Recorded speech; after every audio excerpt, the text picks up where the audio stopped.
am so tired, but I have a story that I have to tell. Take a breath. It's Sunday. Long story short, I'll be as short as I can. Friday. Started walking my doggies, Tinker and Teddy, up the hill. About a half mile, there's a T. I did the typical walk to the left, walk to the right. Doggy Tinkerbell started rooching, saw something in the woods. I said, oh, must be a squirrel, can't see it. Kept walking, returned, backtracked. Same spot. Now I see a raccoon walking north up a driveway. I'm like, oh my, daylight.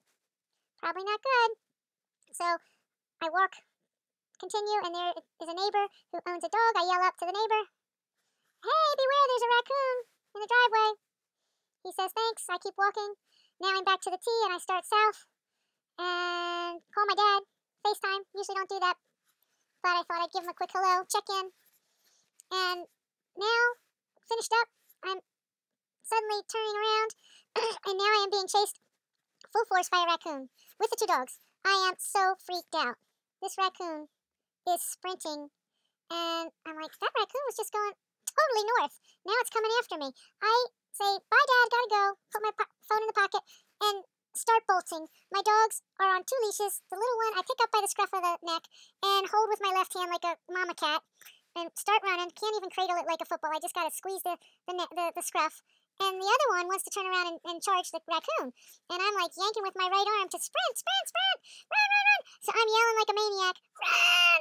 And the long leash of the little one is dangling on the ground, and I'm like, every step I take, I could be on my nose planted because I might trip over that leash. But I turn around over the course of a 100-yard sprint. I'm telling you, it was the length of a football field. I turn around 3 times to check, and that dang raccoon is still chasing me. So I'm sprinting some more, and finally, I'm coming to the first home out of the woods, and I hear this voices, and I'm like, so I'm thinking, well, maybe there's someone in the yard at the house, and I'm starting to yell, help, help! I want to try to go in their house and get, my dogs inside before this raccoon catches us. So I'm still yelling, help! And then I realize there's nobody in that lawn, and it's my pocket, and my dad's yelling. He's yelling from my pocket, what's wrong, Becky? And so I'm like, oh my gosh, my phone's still on. Anyway, at that point, I turn around again, and finally, I see the raccoon has pulled off to the side and is kind of like right up against a tree. I don't know. And I was like, okay, so I continue dragging backwards and tell Dad I can't talk. Sorry, thanks. I'll tell you shortly. It's a raccoon and so on. And so I keep going, running backwards, not running, but jogging best I can. And then I call 911 and they get all my info. And finally I say, well, there's a raccoon chasing me. Can you come help me? And I said, it's up there. It's just up the road. And I'm afraid. And they say, no, I got to connect you to this line. So they send me to another line. I guess it's animal control. Beats me. And so animal control won't help me either because this raccoon is not confined to a spot. So that raccoon is now still in the woods, and I walk back down the hill backwards the whole way till I'm home.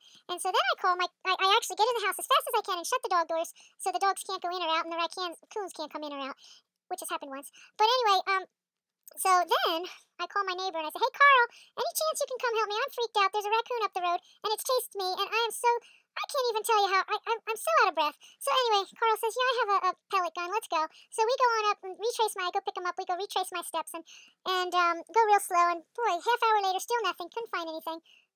He walked around with his pellet, gun ready to shoot if necessary. And so we get back in the car, start down towards my house. And there's that gosh darn, hey Carl, there it is, it's in the road right there. It's right next to my house in my neighbor's yard. And I'm like, oh my gosh, it's following me all the way to my house. Anyway, so Carl gets out now, and he goes ahead and gets on his knee. Well, actually, I tell you, I said, do you think I should try to hit it? And then I said to myself, there's no way I can do that. Absolutely not. There's absolutely no way I can try to do that. I could not do that. Oh my gosh.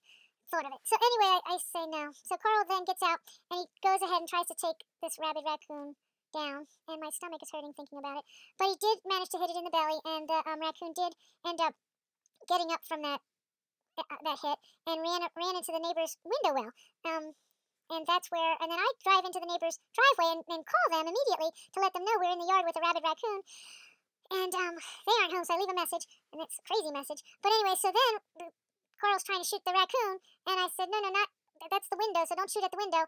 And so I don't know, maybe whatever, the raccoon gets out and starts wandering back up the way it had come, which is north again, and Carl gets down and gets it again, and this time in the leg or something, and then it goes across the street to my other neighbor's house. So I'm like, okay, so I'm watching it on the edge of the neighbor's house, which has a little bit of woods, and Carl's walking up the neighbor's driveway, and so I follow Carl, and I go ahead and drive up the driveway to the top, and I was going to go knock on the door or call, so I call the neighbor to let him know we're in their driveway now.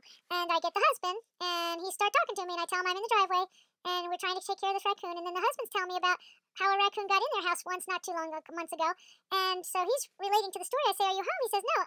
I said, well, whoever's home, can you call them now and let them know we're here at the driveway trying to get this raccoon? And he says, yeah. So I get off the phone with him. He calls. I get out of the car, and I turn around, and there's my friend Carl. Poor Carl. I get out. And there are 3 police cars that have just pulled up, like, zoom! They're sitting there. And Carl puts down his BB gun, and he puts his hands up, and he's like, I'm from the neighborhood. I'm trying to take this raccoon down, and I lived in the neighborhood my whole life, and I don't have any other weapons.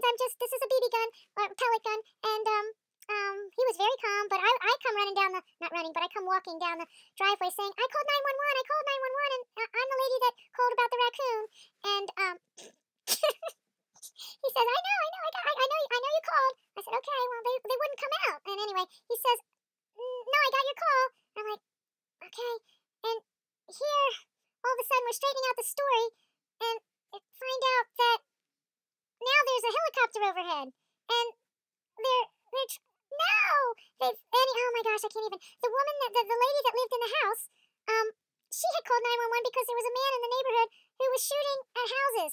Oh my gosh. And then poor Carl was there. Oh my gosh, I can't even tell you. Oh my gosh, I can't even. Anyway, the story got straightened out, but it took a bunch of minutes, and it felt like I don't even know. It's now Sunday. I'm still not sure. I don't know. I'm totally exhausted, and I gotta go to school tomorrow. Anyway, the last part of it is when we finally got to the point where my friend Carl was not a threat and a sniper in the neighborhood. When we finally got to that point, the owner of the house, as well as myself, asked, would you mind kindly going back and taking care of that raccoon? And the policeman, who was absolutely wonderfully nice, said, no, I really can't. I can't go raccoon hunting. Again, I do believe, I guess it's because the raccoon had gone out of sight, so it had to actually be searched for. But, oh my gosh. And then, oh my gosh. Anyway, so I think the raccoon may have succumbed to the 4 or 5 pellets that Carl, had to shoot in his direction, or her direction. And I was very confused the next day when my arm that was carrying the poor little animal, poor little Teddy, by the scruff, I thought, well, my arm on the right is so sore. What the heck happened?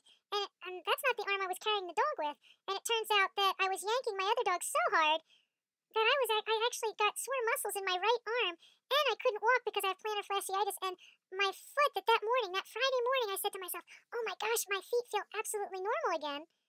That night, I could no longer walk on my right foot. I was like, oh shoot, darn it. Oh, and then I looked up, how fast can a raccoon run? A raccoon can run 10 to 15 miles an hour, and I can't run 10 to 15 miles an hour. I have no idea. Oh my gosh. Crazy. Anyway, doggies. Let me see. Teddy. Well, these little doggies, I hope they don't have to come across another raccoon. That was no fun. Bye-bye.